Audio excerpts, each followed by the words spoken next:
pretty cool also. Will Ospreay suplexed Okada through a table, which I love Japanese tables, Pasty, because they're real. They're not gimmicked. They don't break in a straight line. Solid oak. If they break, they kind of break, and it looks like it hurts. Am I right? And they're so much smaller, so like the breaking point is higher. You know what I mean? It's so much more compact.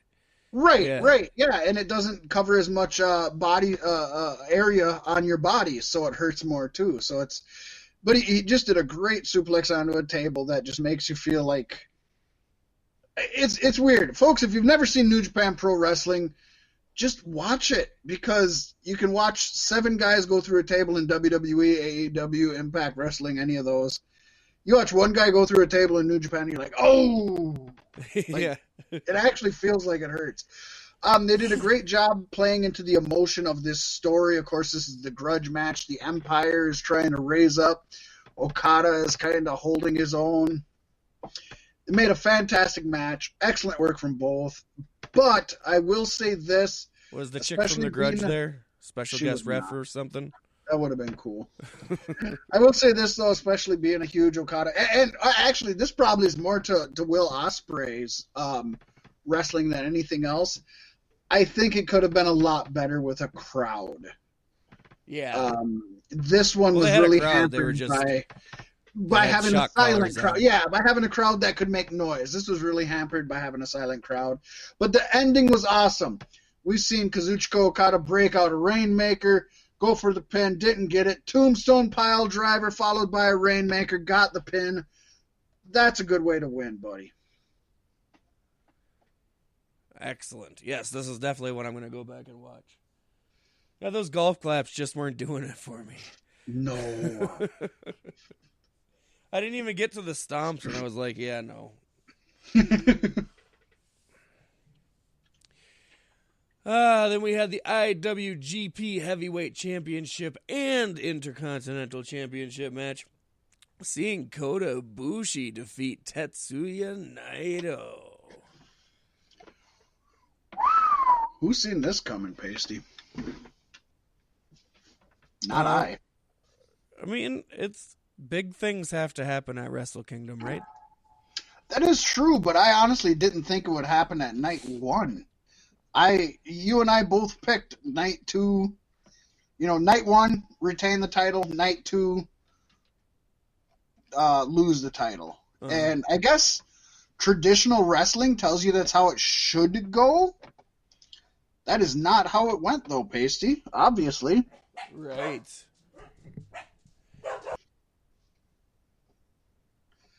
So with that being said, I did watch this one. It was a awesome main event, even for just a night 1. Tons of awesome near falls, excellent drama, and honestly, Ibushi's use of the V trigger, which I did not see coming, did that a couple times toward the end of the match, and I think that was a smart way to excite the marks and fuel speculation that AEW will be working with New Japan, which has been talked about for the past year or so. So whether that's legit or not, it's a smart way to get people talking. Yeah. I think the best thing, though, was the post-match scene, because after Ibushi lost or won, he didn't really realize that he'd won, and he went right back into it to try to get the pin again on Naito after the 3 count. And it was reminiscent to like a UFC fighter who wins the match and jumps right on the guy again because he's so in the moment, he doesn't realize that the ref said he won. Just added some realization to it, I thought. Realism. I thought it was awesome. Good character building, man. I'm sure he was doubting himself going into the match, Right. And it's one thing to have the loser kick out and then go after him or something, but to have the winner not notice he wins, you don't see that enough in wrestling, I think. Yeah, that's good stuff. And it's going to bode well for him and Kenny Omega, huh? God, that's going to be such a fun storyline with all the titles in the world on the line. It will be. I thought Ibushi did a good job really selling, though, how much this match took out of him, because you could tell he's still telling. Not only did he win the match, not only did he tell the story after the match, but he's telling tomorrow's story for night 2 the way that he was really just weary and injured, at least in kayfabe. So you're saying, oh, he's got to defend against Jay White tomorrow. He's probably not ready for that. Like he's building up. What's the word I'm trying to think of when you don't believe in something? Doubt. He's building up doubt that he can successfully defend the title he just won, and I don't think anybody thought he'd win. Oh, it's good stuff. It is. Neither one of us picked him to win the match. No, we had a completely different view of the main event of both nights than what ended up happening. Should have booked it like AEW and New Japan are going to work together. That's how we should have predicted. We're fools. We're fools, Fat Mac. Because even if they're not going to, that's where the money lies. Right, yeah, because this definitely, even just talking about it, I haven't seen it yet, and I'm like, holy shit, this is amazing.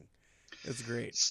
So it's awkward because neither one of us watched the whole show. I am going to assume, out of the matches I watched, Okada-Ospreay, I think, was the best match. I honestly feel probably none of the other matches before this were better. But it's still just, I'm going to call that a tentative pick for right now. Do you wanna pick a tentative pick for best match, or? I've heard the most good things about Okada-Ospreay. Have you? Yes. So probably tentatively going, as far as this recording, we're going to go with Okada-Ospreay as the best match. We may change our mind and we'll update you going forward. Yeah. No, I'm going to sit down and actually get through this weekend, I think. And me assuming that the 3 matches I watched were the best matches, I'm giving this match a final grade for night 1, a B, also tentatively, because those 3 matches deserve better than a B, but I wasn't interested enough in the first 3, so to me that loses points, just the fact I wasn't interested enough, right? Yeah.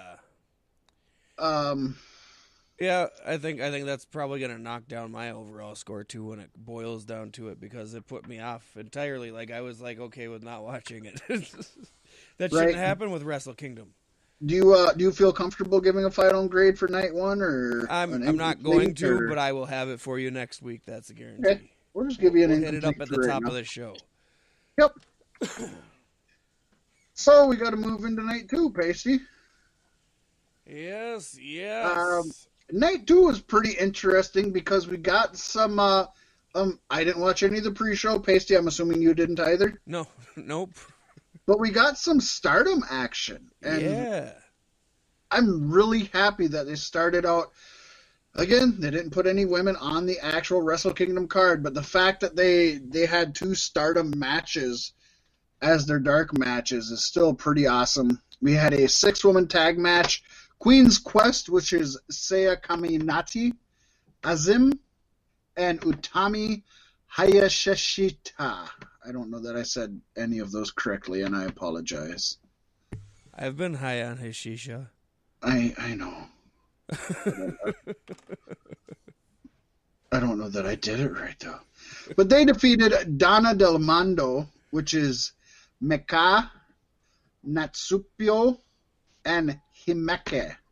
And I'm also going to admit that I don't know that I said any of those names right. I apologize. I think you did better on the first team. I think I did also. But I apologize. But it's great. We got a little female action, which is really cool.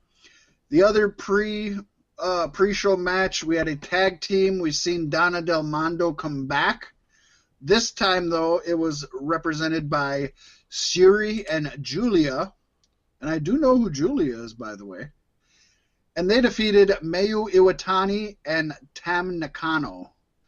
And those two, I actually know who they are, and they're actually huge. Actually, Mayu Iwatani is one of the best women wrestlers today globally. So probably a really good match. Julia's awesome. Tam Nakano's awesome. Sayuri, I don't really know that well, so I can't speak on that. If I can find this match, I'd like to watch it just to see a little more Stardom action. I did hear good things about these matches, that they're definitely worth going and watching. Yeah. I'm hoping next year maybe they make it onto the main card. They should. Yeah, it's obviously it's a very 8 different hours of wrestling. I think you can do that. I don't know. Oh yeah, you can. It's just a different culture, and whether they will or not is, Nonetheless, that's where we were at there. How do we start the show, Pasty? With a 4-way King of Pro Wrestling 2021 trophy match, seeing Toru Yano defeat Chase Owens, Bad Luck Fale, and Bushi. This one I really want to see, because I want to see this goofy-ass motherfucker beat these badasses. That's what I want to see, especially... I guess since I didn't see the first match either, I could be wrong, and this might be the match he won without actually participating. You'd think he'd have to participate a little bit, at least to get the pin. Yeah. I mean, the other one, he only had to be in the Final Four, so that would make sense that he wouldn't have to participate. Right, yeah. So that you're probably correct in that. Chase Owens... regular wrestler, Bad Luck Fale, badass, OGBC, and Bushi, we all know of the Golden Lovers. We also know him from wrestling a blow-up doll in DDT, so he can have his fun matches. So that's kind of where I'm like, I wonder how much... I want to see this match. It's got me intrigued. There's so many different fucking things. And it's only 7 minutes, 34 seconds, so... I'm intrigued. Didn't watch it, but I'm intrigued. Then we got, do you have anything more to say or no? IWGP Junior Heavyweight Tag Team Championships, Suzuki Gun, represented by El Desperado and Yoshinobu Kanemaru. You were so confident in the beginning there. I know, and then I just cut myself off randomly. They defeated Ryusuke Tagaguchi and Master Wato. Yes.